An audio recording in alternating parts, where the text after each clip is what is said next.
Estamos iniciando neste domingo o quarto trimestre de 2021. E neste trimestre, nossa igreja estará estudando a revista da Convenção Batista Fluminense, da qual nós somos parte dela. E durante esse trimestre, o tema geral do trimestre era sobre as epístolas ou as cartas que nós encontramos no texto do Novo Testamento. A primeira lição de hoje, tem como tema Vivendo pela Fé. A base dessa expressão se refere à carta escrita à igreja em Roma. Eu vou ler o texto que serve de base para a nossa lição, que é exatamente no capítulo 1, do versículo 1 ao versículo 8.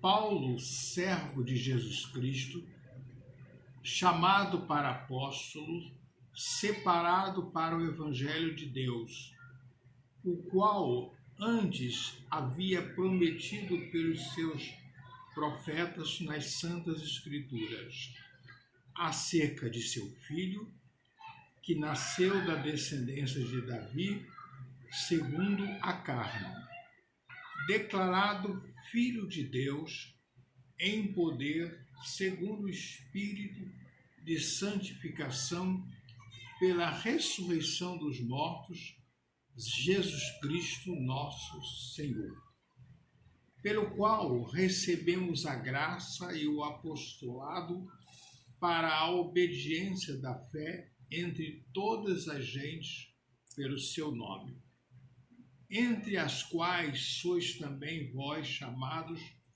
para serdes de Jesus Cristo. A todos os que estáis em Roma, amados de Deus, chamados santos, graça e paz de Deus, nosso Pai, e do Senhor Jesus Cristo. Primeiramente dou graças ao meu Deus por Jesus Cristo, acerca de vós todos, porque em todo o mundo é anunciada a vossa fé. Esta é a maneira como o apóstolo Paulo faz uma introdução à carta que envia à igreja em Roma. Alguns estudiosos consideram a carta aos Romanos uma das mais importantes dos escritos paulinos. Quanto aos capítulos, é a mais extensa das cartas de Paulo. E esse destaque é recebido porque Paulo trabalha alguns temas, não apenas um, mas diversos temas doutrinários na carta que escreve à igreja em Roma. A mensagem central da carta é apresentar a sua visão do Evangelho de Cristo. Todos os ensinos ministrados no decorrer da carta aos Romanos, Paulo vai desenvolver a visão que ele aprendeu do Evangelho de Cristo, e é esta visão que ele não apenas transmite para a igreja, mas ensina como o caminho ideal para a prática da vida cristã daquela igreja. Fica visível no texto a situação da condenação humana. Paulo retrata com clareza como acontece o afastamento do homem de Deus. Em várias situações ele exemplifica no decorrer do texto da sua carta. Mas também ele demonstra e ele ensina a saída providenciada por Deus através da justificação pela graça.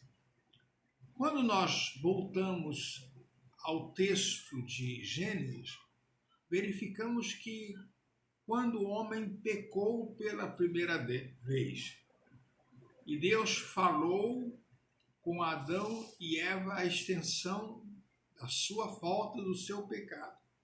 Nesse mesmo contexto, Deus também anuncia aquele que viria esmagar a cabeça da serpente, ou seja, Jesus Cristo seria aquele que viria para tirar todos os efeitos danosos do pecado que Satanás trouxe através do primeiro pecado de Adão e Eva. Seria impossível fazer uma abordagem por toda a carta aos Romanos. Por isso, o autor da nossa lição desta ocasião vai fazer alguns destaques, e ao fazer esses destaques, ele vai procurar demonstrar alguns exemplos do que Deus falou à Igreja de Roma através da instrumentalidade de Paulo. Quando Paulo chega na cidade de Roma, ele percebe as características de uma grande cidade da época, com as suas injustiças e atrocidades. Roma dominava naquela época quase todo o mundo conhecido. E Paulo, em contato pessoal agora com Roma, quando chega lá em Roma, ele percebe exatamente aquilo que acontece naquela cidade, quanto ao afastamento de Deus.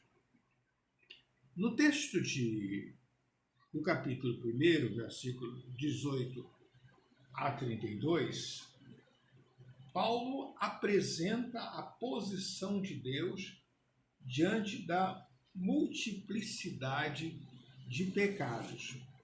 O homem tinha pecado das maneiras as mais diversas possíveis e tinha desagradado de modo muito especial a Deus. Eu quero chamar a sua atenção no capítulo 1, os versículos 21 e 22.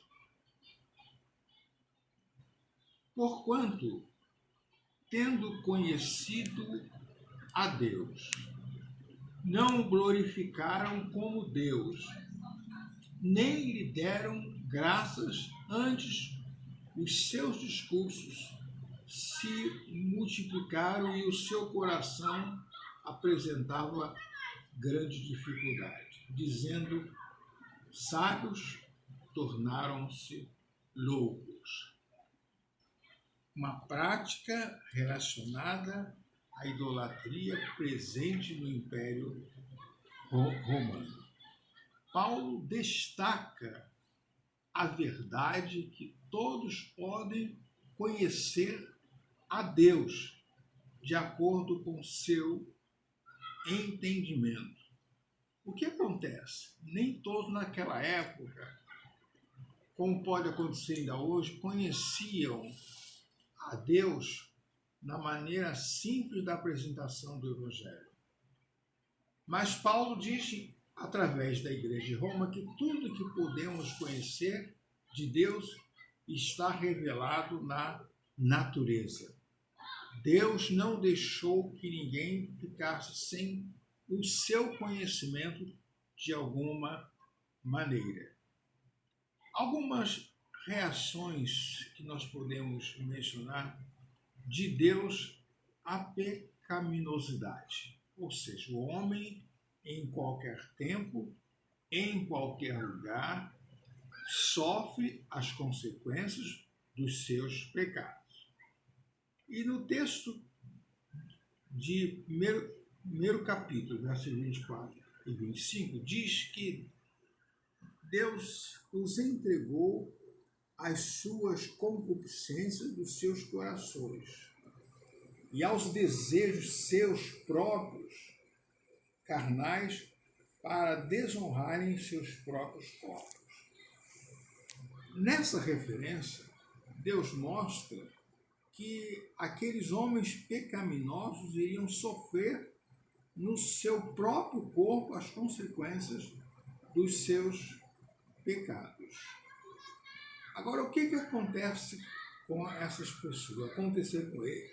Deus os abandona às paixões infames e às práticas, atitudes piores que animais irracionais. Sofriam as consequências daquilo que eles mesmos se afastaram de Deus. Nisso, eles ficaram entregues aos sentimentos os mais perversos, os mais indesejáveis possíveis.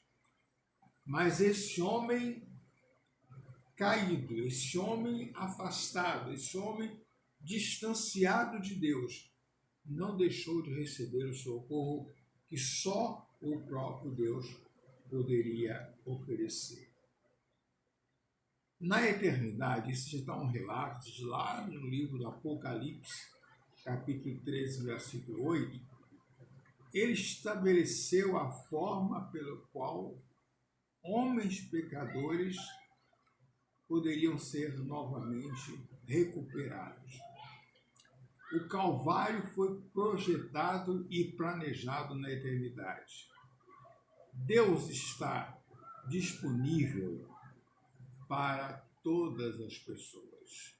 E o texto da carta aos Romanos mostra que Deus, como diz no seu texto, todos pecaram, destituídos estão da glória de Deus, mas é o mesmo Deus que, pela graça, pela justificação da graça, pode alcançar qualquer ser humano.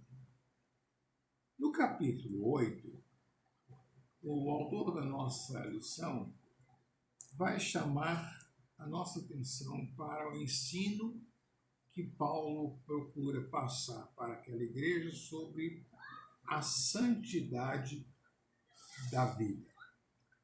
A justiça de Deus em Cristo retira de nós toda a condenação, não andando segundo a carne, mas segundo o Espírito. Ou seja, quando Deus retira de nós toda a condenação, é um convite para que nós não caminhemos mais para as tendências da carne, mas as tendências do Espírito. Eu destaquei duas frases que eu achei interessantes do autor para pensar e agir. Quando ele diz assim, primeiro, ser santo no mundo e agir como tal é resultado da ação do Espírito Santo na nossa vida. Sempre aprendemos que quando aceitamos a Cristo como Salvador, o Espírito Santo passa a viver na nossa vida.